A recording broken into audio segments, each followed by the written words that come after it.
Confidence comes from the ability of wanting to learn.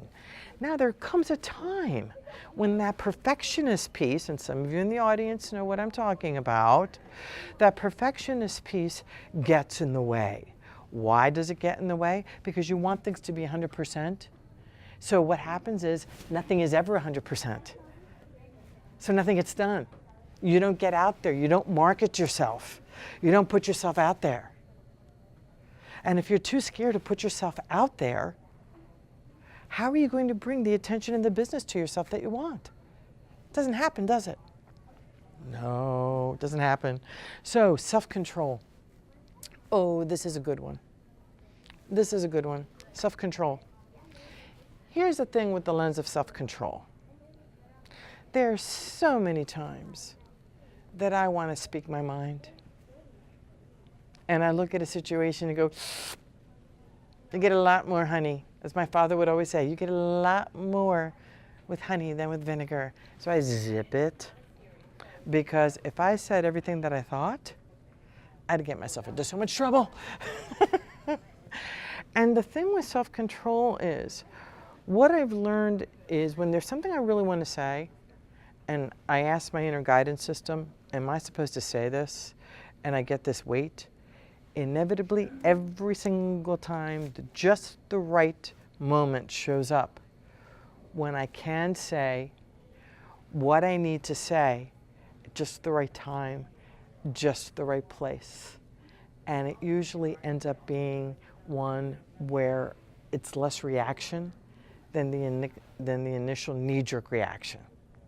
And it just happened recently when I was interacting with somebody on Facebook who was having a challenging time. Well, this person had written very sarcastically something on a post that I had put up. And I was like, oh, really? But something told me, keep your mouth shut.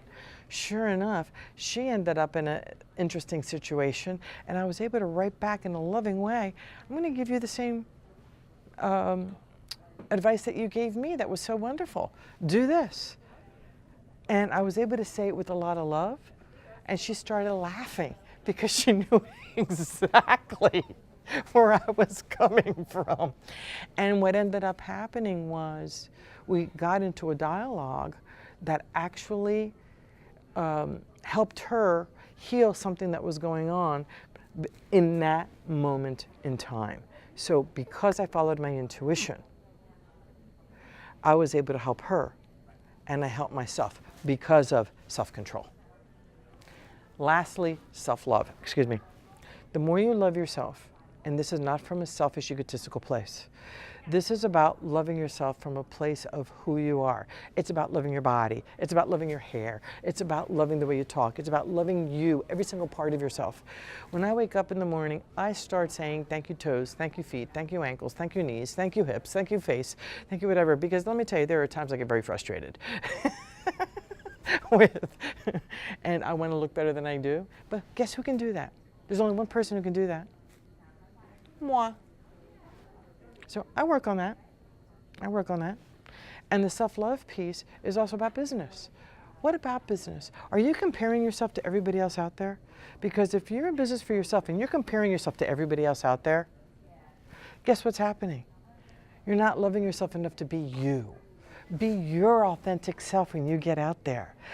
This is a challenge for me when it comes to business, I'll tell you. I see colleagues of mine doing this and doing that, and I'm thinking, wow, why aren't I doing that? Why aren't I doing this? And I went, why aren't I? And instead of going to this place of lack of self-love and envy, I go to a place of, I can do this. I can do this, and I'm going to do it my way, using Frank Sinatra's words, my way. Okay?